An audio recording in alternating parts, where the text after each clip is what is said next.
It is an honor to introduce Chief this morning. It's no surprise to you guys that New England is the darkest quadrant in the United States spiritually. There is a huge dark cloud over the area. It has the lowest percentage of people involved in any kind of house of worship attendance in the country. On top of that, you may have heard that George Barna in his polling has identified 7 of the most anti-Christian metropolitan areas in the country are in New England. 7 of them.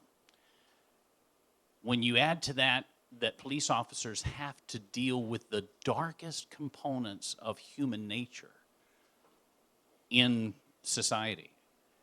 Early on as a chaplain for Stamford PD, and he's given me permission to talk about it, a cop come who was having to investigate child porn.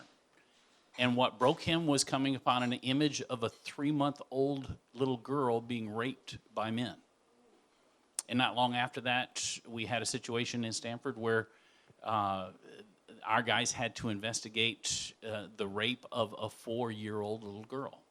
Now, you don't hear this because they're not out publicizing it, but cops deal with the darkest components of society, and they're expected to smile and act like everything's okay and be PR professionals and just carry on as if everything's just wonderful, but they're dealing with the darkest side of humanity on a daily basis. And unfortunately, there are not a lot of strong believers in police departments. And I'm now working with law enforcement officers across the state. I know of 2 chiefs, police chiefs, in the southwestern quadrant of the state of Connecticut who openly profess a faith in Jesus Christ. And one of those is Chief Anderson. I'm honored to recognize him as an exemplary law enforcement officer, and on top of that, chief. Not only that, a precious brother in Jesus Christ who has devoted his career to serving the Lord. He does it for the Lord, not for just himself or for the city of Darien. So, Chief, come and share with us, and we're excited to have you here this morning. Thank you, Rev. Rev, thank you. I don't think I've ever been called to speak before a group at Dark 30, so bear with me. This is the earliest I've ever spoken before any group. It is indeed a pleasure to be with you gentlemen this morning. I don't know how many people here are trained observers, but anybody in the video with the officer singing in the car, did anyone notice what was on his sleeve? 30 years. At least 30 years. We have an officer here, a trained observer. That's why he was so happy. This was his last day as a sergeant, I think. He's heading back to the station knowing he's parking that car, handing in the tin, and sailing off into the sunset. So I'm glad we got one trained observer there. Full disclosure before we really start. Thanks for the good lead up, Rev. I'm really not all that interesting. Just ask my wife, she'll tell you that I'm really not all that interesting. And I am certain that this group has been addressed by captains of industry, pillars of ministry, and masters of artistry, and I am none of those. Really, I still wonder sometimes why people would want to hear anything that I had to say, to be quite frank with you. But to that end, I'm going to keep my remarks fairly brief. As I've found, especially in gatherings like this, is conversations and Q&A brings a lot more to the table than me standing up here prattling on for 20 minutes or a half hour. So if you have questions, feel free. Throw up a hand, shout it out. I'd be more than happy to address anything that anyone has on their mind. So as the Rev says, my name is Don Anderson. I'm the 11th Chief of Police for the Town of Darien. I've been here a long time, 11 chiefs. I worked for five of the previous 10. So I guess they feel sorry for you. After a certain amount of time, if you stay long enough, they'll put you where you need to be.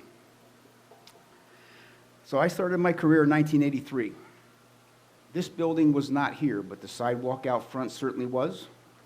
And I wore out numerous pairs of shoes walking this beat back and forth because back in those days at 4:05 in the afternoon, you were dropped off and you did not get picked up until 12:15 at night, night after night after night. So every night down here, every single door and window in the downtown got checked twice. Once by the 4 to 12 foot man, once by the 12 to 8 foot man. So you're talking about getting indoctrination to loneliness. I came on in December of 1983, Christmas 1983. I worked 4 to 12. They dropped me off at what was box 8 right downtown. And from 4 to 12, I walked up and down the downtown area, standing on the double yellow line, looking up and down to see no cars and no people. And you start to wonder at that point, is this job for you? But here I am, I'm still here.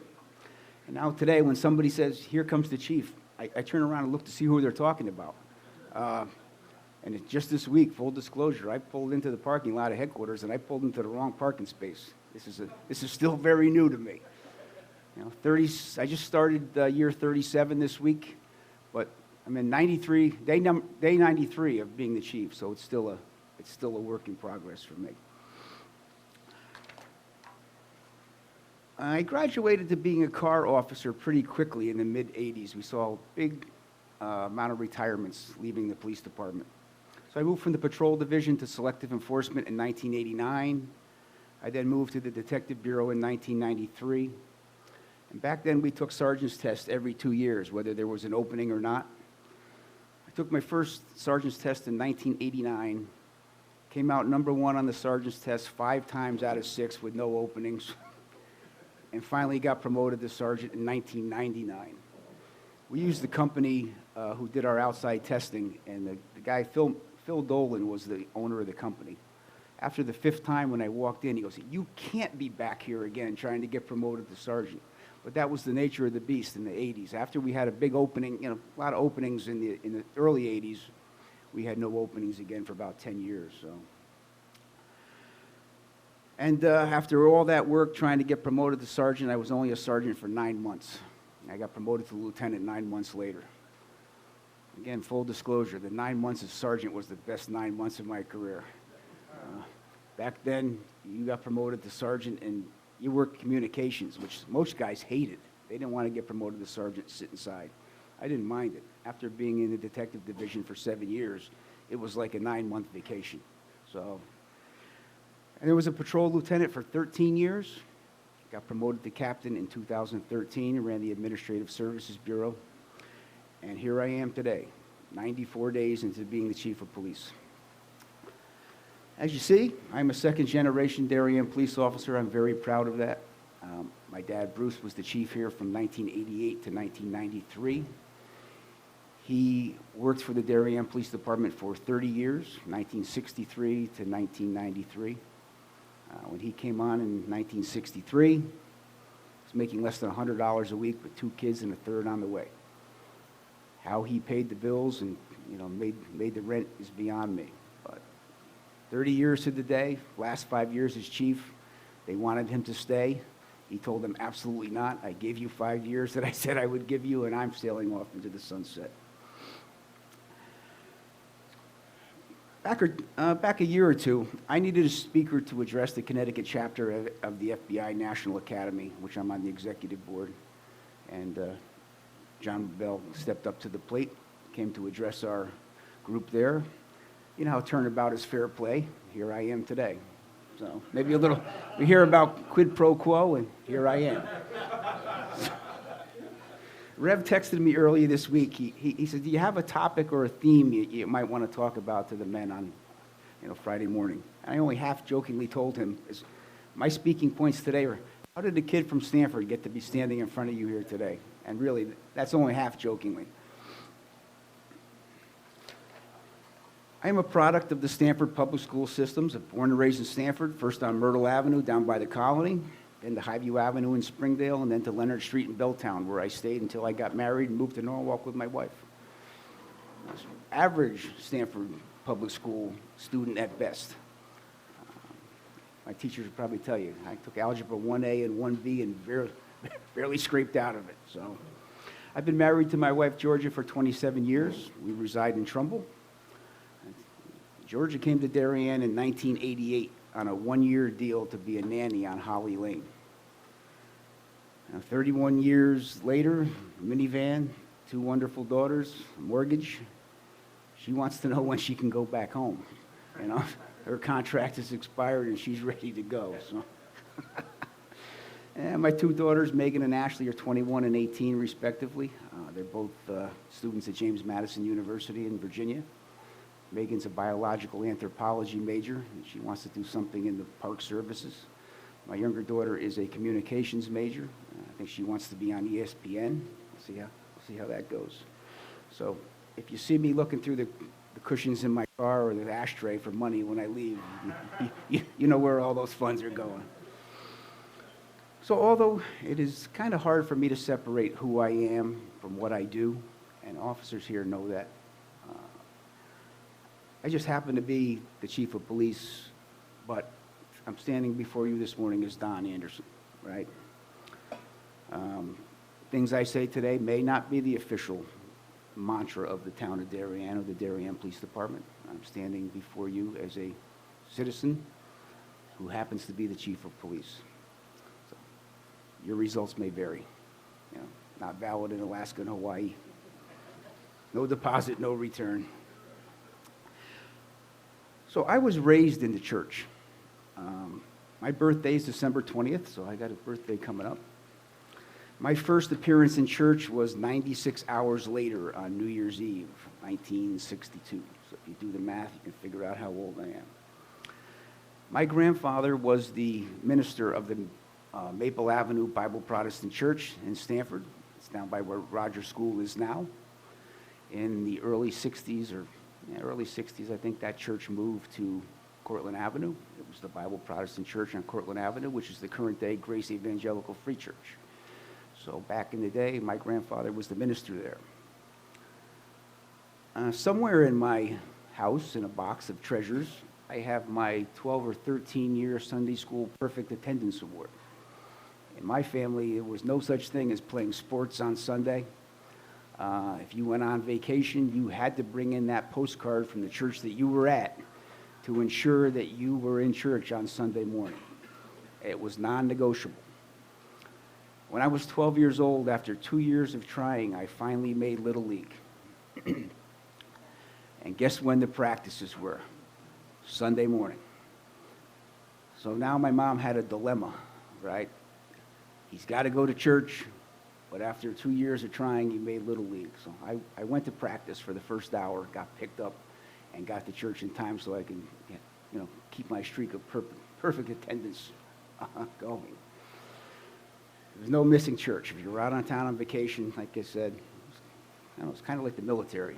You had to go. Church and faith was truly a family affair in my family. My maternal grandmother played the organ at that church for 65 years. 65. Incredible. My mother and my aunt were the choir directors there. Sunday dinners were family affairs with church visitors coming to your house almost every week. I think I was probably 10 or 11 years old before I realized that there was two sides to a family, like, father's side, mother's side, because in our family, it was just one big family. Everyone was there after church every week. Many of my cousins and other family members are pastors and ministers across the country. My dad's brother, Dale Anderson, was a music ministry with Team in France for over 40 years. He's retired there, and he's still there. So church life has always been a part of my life. Today, my wife and I attend Black Rock Church in Fairfield, and I have never been one to strong-arm anyone with my faith. I don't discount it. I don't deny it. I stand here in front of you gentlemen today as a Christ follower. I have found, though, that quietly and clearly telling your story when asked, appropriate circumstances and time, it works the best for me. Even more so, simply letting your actions demonstrate who you are, what you stand for, and what you believe in is much more effective in my experience, as I'm sure it is in yours. Even though my dad was a police officer, it was never a dream of mine early on to follow in his footsteps. In fact, although he did not really discourage me later on, I realize now especially, what this job takes out of you and what it takes out of your family. And with all due respect to all the other professions that are here, the unpredictability of this line of work, the competitive nature of this work, it makes it very difficult to balance family life and work life. It's true. My work mind does not reboot when I walk in the door at home. Again, if you know my wife, you can ask her and she'll confirm that. Absolutely. So my initial thoughts in earnest about becoming a police officer came in 1982. My best friend, who was later the best man in my wedding, and I were returning from visiting another friend in Pittsfield, Massachusetts. We were returning to Connecticut on a, early evening Sunday night on Route 22 in New York. We have a New York State Trooper here who knows what New York 22 is about. If you've been on New York 22, it's dark, it's windy, there's no street lights, and you're out there in the country. So it's a typical two-lane county road. It was posted at 55 miles an hour. My friend was driving, I was the passenger. As we rounded a curve in the road, we suddenly, and without warning, were met with two men directly in our lane trying to flag down a ride. Slammed on the brakes, the guy to the left jumped into the other lane. The guy on the right, not so good. He came up over the hood, blew out the windshield, came through the windshield right into where I was sitting, and then slamming on the brakes, got kicked off the hood under the guardrail. Again, we're in New York, we're in rural New York, just me and my buddy, the guy who didn't get hit, and a guy that's apparently dying under the guardrail.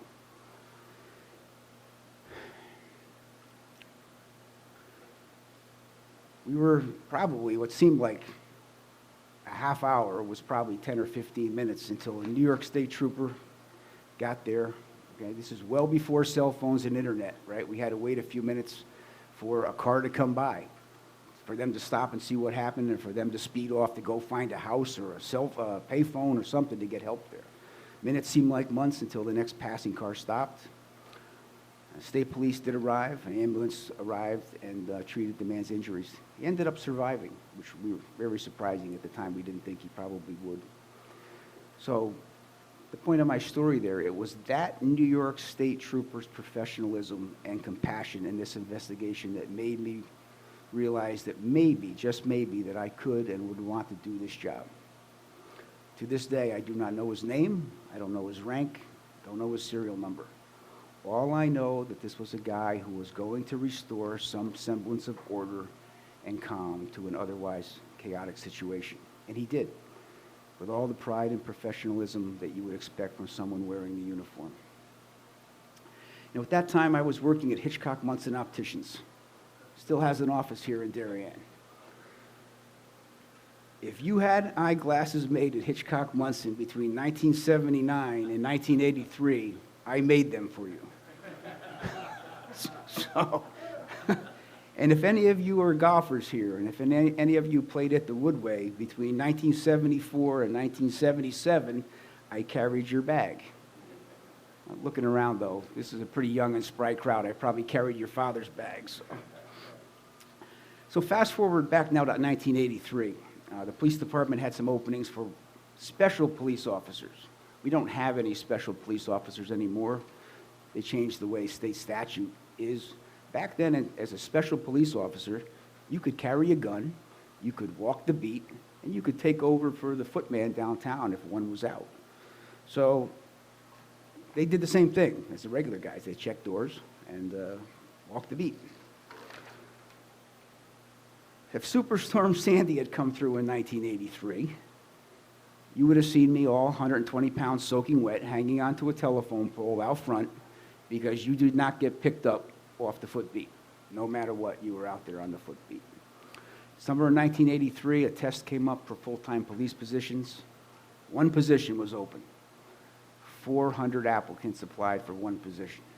We had to give the test in two different sessions at Darien High School. I took the test thinking just for the experience. My dad had said, why don't you come be a special? You can make, work the fireworks and make a couple extra bucks. You could walk the beat once in a while.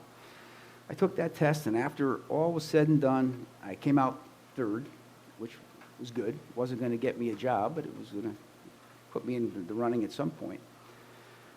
The number one candidate actually took a job at Westport PD instead. He recently retired there as the chief of police, our number one candidate from 1983. And between the summer and December of 1983, 5 positions opened up, and I was fortunate enough to be sworn in as a probationary officer in December of 1983. 36 years, a few days later, I stand here addressing this group as the chief of police, and like I said, I guess if you stay long enough, it's like Greenberg's greenbacks in Stamford. If you get enough of them, they're worth something. One thing I do have to do is give some kudos to the town of Darien, because the Darien Police Commission took a chance on a kid walking in. It had some name recognition because my dad was here, but I came in with a couple college classes under my belt. Certainly no, Hulk Hogan or any great scholar, but the town has always funded higher education for our police officers. Up until very recently, they funded every level of college classes, all the way through a PhD and half a law school if you wish to take that on. So I have to give the town credit for sending me to school. They do reap benefits of having highly trained, highly skilled police officers here, and I'm very appreciative of that. So even in this small town, we often see people at their worst, at least in the worst moments of their lives. Darien gets the reputation of kind of being in a bubble. We have the same issues that you have in every other community. Many people here have the means and the ways to address some of their issues, so sometimes the police don't get called quite as often, but that doesn't mean the problems are not there. And this is where, compassion and faith can shine through when you see people in the worst times of their life. In that moment, people don't care if you're Presbyterian, they don't care if you're Methodist, they don't care if you're Roman Catholic. They just, again, want to know that somebody is coming that will help and try to put their life back together at that minute, at least as far as possible. And like the Rev spoke in the introduction, the officer now is often swept up into this tragedy, whether he likes it or not. And the cumulative stress of this occupation is something that I know just today is really starting to be investigated. I know it exists, even in this small town. I'm not at all ashamed that I say a quick prayer before I go into a circumstance or interaction with people. And I also do pray for all officers who wear the uniform.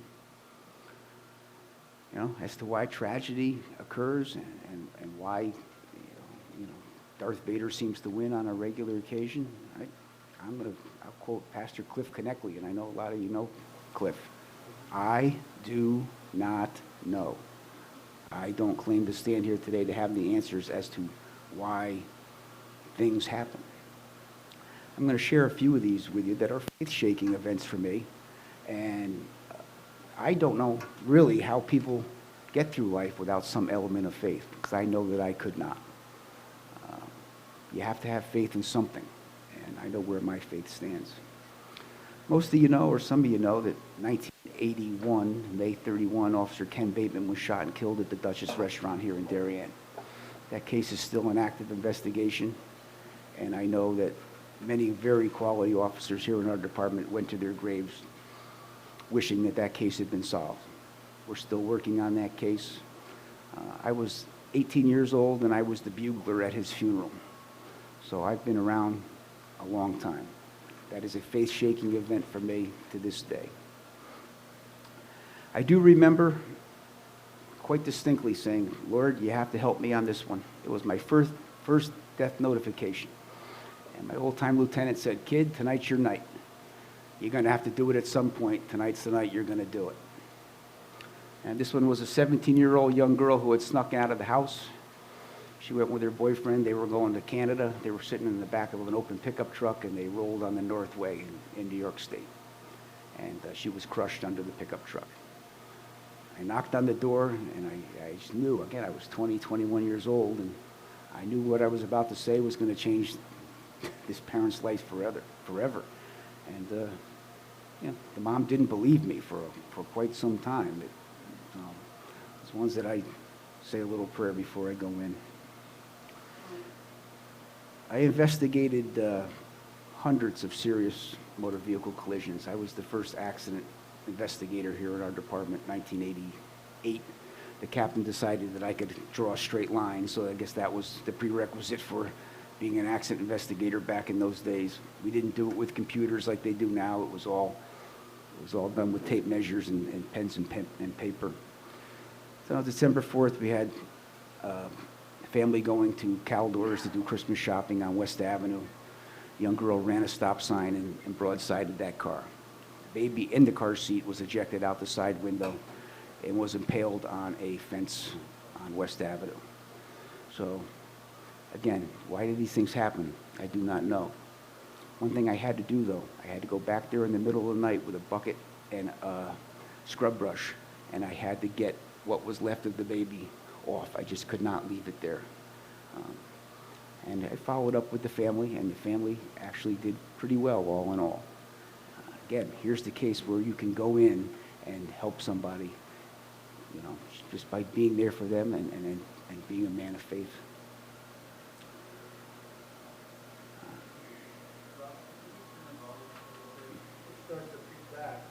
I'll try to talk a little louder if I can.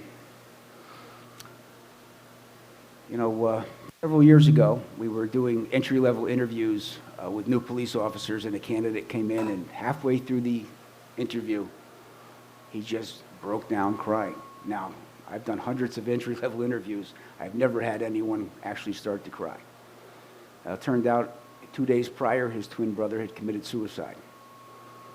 And I went to the wake the next night. He could not believe that someone would take the time to drive halfway across the state of Connecticut on somebody that they never met simply to go to the wake of a twin brother. Again, demonstration of faith. I told him, you know, what I believed, and that if he needed any help, that I'd be more than happy to help him with that. There have been many cases here where I know that I was put in a position to help somebody. That I can't tell you that I have any proof, but I do know that it was not simply by happenstance or circumstance that you cross paths with someone at a particular time in their life.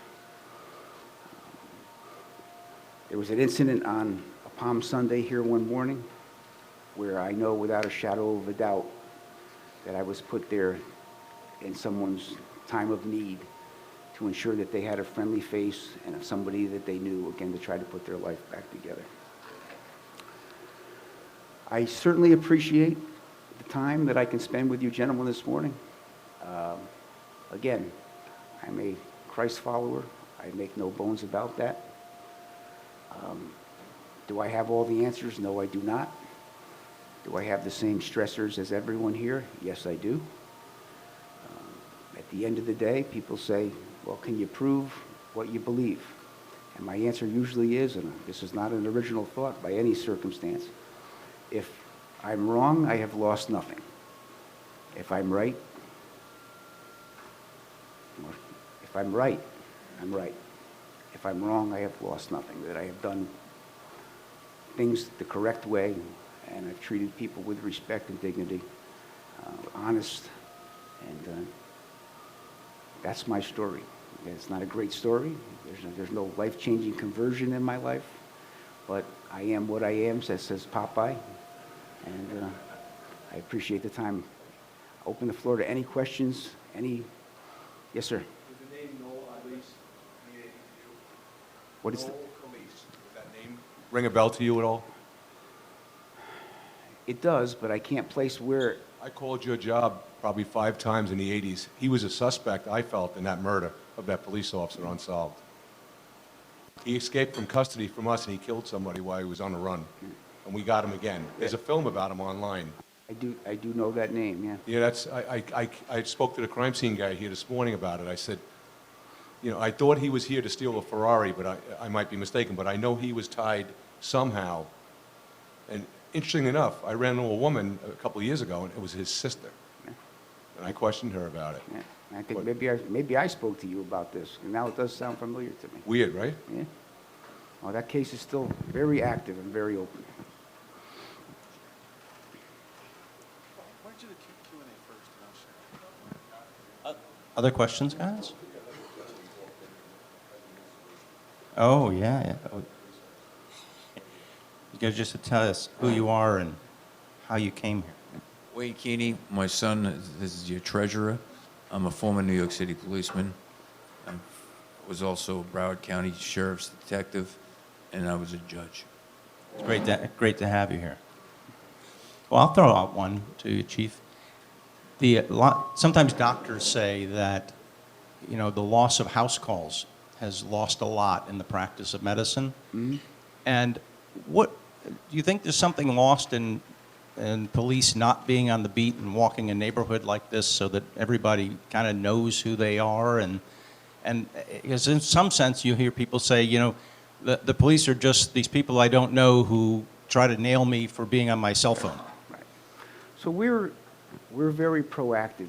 We were community policing well before community policing was even a buzzword, right? We do many, many initiatives to get us out into the community in a non-enforcement type situation. You know, we do Coffee with a Cop. We do Cops and Kids Adventures with the kids. We do Meet the Chiefs. And our officers really are still pretty interactive with the public, more so than many other bigger departments. And remember now, we're not 911 in here. We're not going call to call to call as a Bridgeport or New Haven. We have plenty of time to interact with folks. Yeah, there's certainly some element of, you know, the downtown cop. I was one of the few people who actually didn't mind it. You know, most everybody hated it. I did not. And that's why, to this day, I still know hundreds and hundreds of people here. And I try to instill that in my younger officers to make sure that they know people before they have to be in an enforcement or emergency role. Thanks.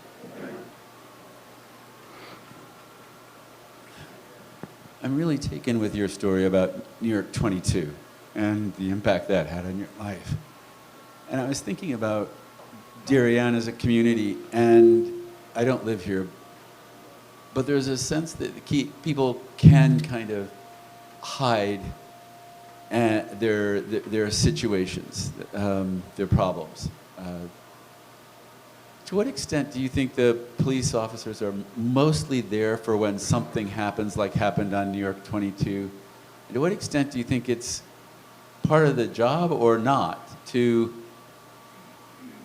prevent and be in the community and be talking about the kinds of things that are happening in the community? Or is that really not part of the job? Up until very recently, let's say in the last 5 or 10 years, you know, police were not called to do what we do today. We are more social workers now than we have ever been in the history of law enforcement. The mechanisms that people and the avenues that they could get in years past are gone. You know, the practitioners or the health insurance, and there's a lot more stress in life today. Right? People do present that everything is great on Instagram. I mean, tomorrow I could leave here now and post that I'm in Florida, and people are going to believe it. And it's causing an unrealistic expectation of the Joneses are getting ahead of you. And most of the time, it's not true.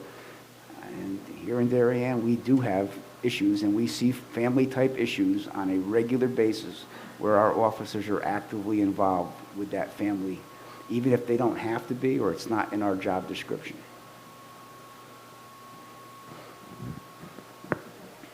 Hey, Don. In the heightened world of separation of church and state, how do you show your faith in the office?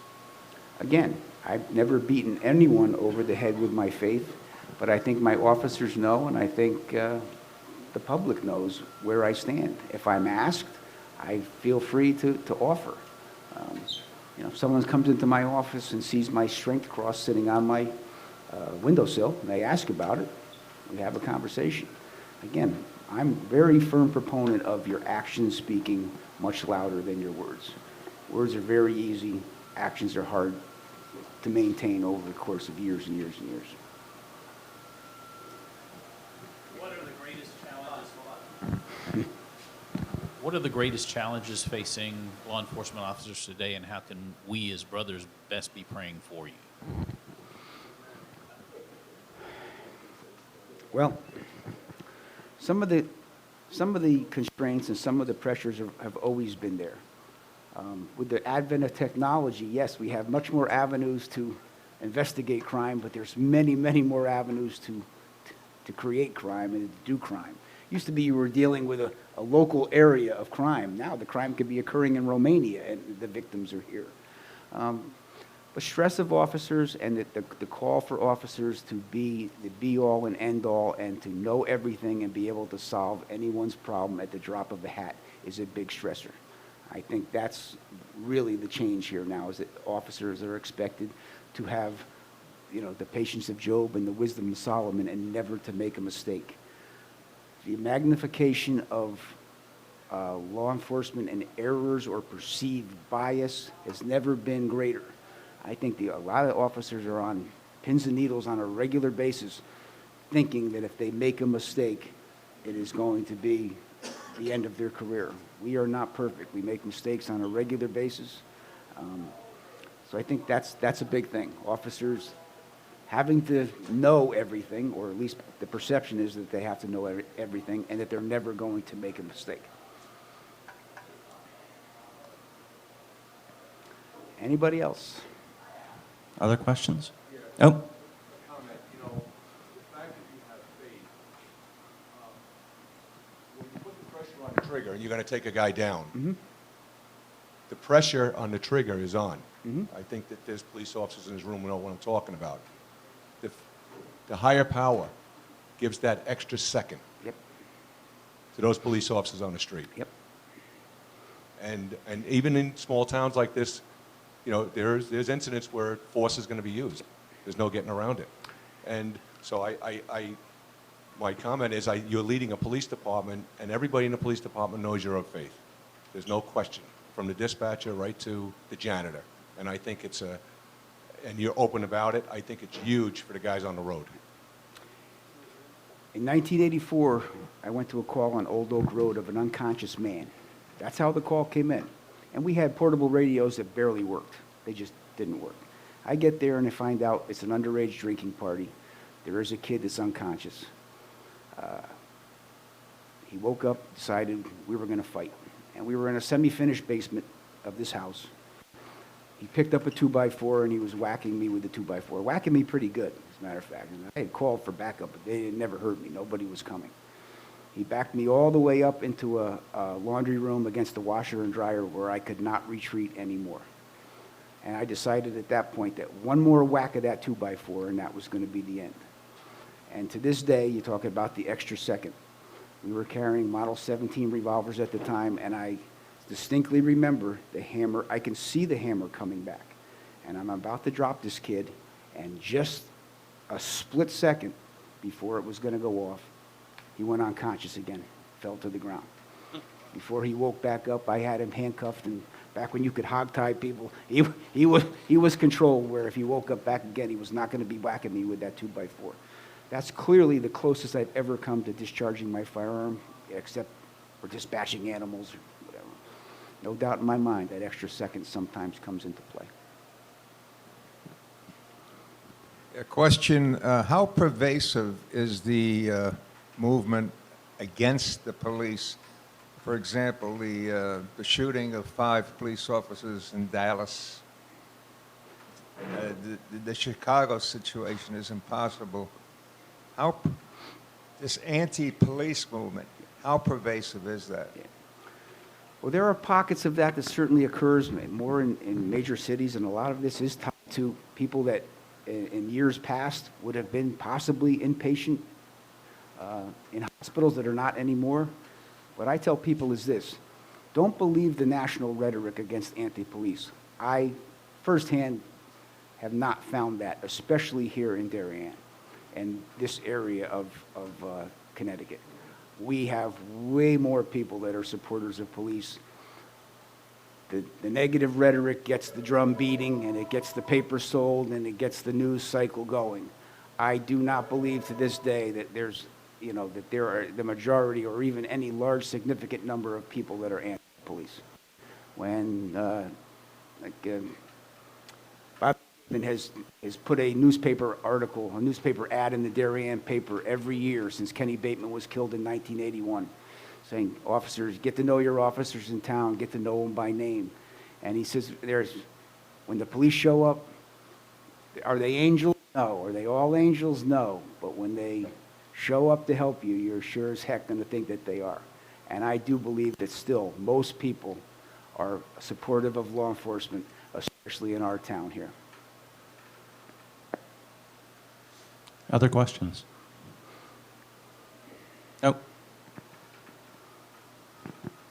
I want to thank you for serving. You've committed your life to the well-being of other people. My neighbor is captain of detectives in Danbury and has been for as long as you've been a police officer. And I've heard stories, and I've heard what you guys go through. And it has always impressed me how you stand up for integrity, at least the good policemen, and values. And to me, that's really impressive. I appreciate it. I have a daughter and her family who live here in Darien, and I appreciate you being their police chief. Thank you, sir. I just wanted to comment. It's an interesting set of circumstances for somebody who's been in law enforcement like I was from the time I was a kid until now, that I was serviced by a police officer that impressed me unbelievable. I collapsed because my liver failed on me, and I couldn't speak. And I was trying to explain to my wife, call 911, call 911. And then I kept going like this when she was on the phone, tell him I'm a cop. And finally, when she said that, I said, okay. And then way off in the distance, I heard a siren. I said, okay, I can make it. Yeah. It was pretty dramatic. And this kid that came in, literally, I weighed 220 pounds. He picked me up off the bed and carried me down the stairs. Someday I'm going to write a book, and I already have the working title. It is in this small town, even in this small town. The subtitle is Names Have Been Changed to Protect the Guilty. Right? And I have 1,001 stories of things that sometimes I wouldn't even believe if I wasn't there myself, you know, and didn't actually see it. And well, I'm sure it'll sell a few copies. Oh, yeah. Yeah, I was thinking on the thing with the officers all doing the break dancing to Bruno Mars. I wonder what the overtime bill was for that. What's for that production? you know, cops don't do it for free, right? Yeah, they knew the song. They did ask us if we wanted to do something like that. I go, I'm not averse to it, but I'm not appearing in it. As this officer mentioned, the sense of humor is, I mean, you can call it gallows humor if you want, but you couldn't possibly do that job for any extended period of time without the safety valve of humor. Yeah, absolutely not. And sometimes it's a little crazy. I mean, I've been in a situation where standing over somebody who's seriously hurt or dead, but somebody will break the tension with some offhand remark, which maybe to the public might seem a little cold, but to us it's a relief. A relief. And and again, getting back to technology, here's another thing that we have to change the way we do business, because that gallows humor or that humor sometimes doesn't translate very well on body cam footage, right? So the newer officers now, I have to just remind them all the time, guys, you can't think out loud anymore when you're talking with the cameras on. You just can't. And, if you got to talk to another officer and you're going to have a candid conversation, you got to mute the audio, because it comes across not as gallows humor sometimes. It comes across as something that it's not. So that's another thing that officers really, body cameras, you could debate them all day. I'm all for them. Let's go to the videotape, as Warner Wolf said. We can tell you exactly what happened. Good, bad, or indifferent, we're going to know exactly what transpired. well, Chief Anderson, thank you so much You're for certainly being welcome. with us. Thank you.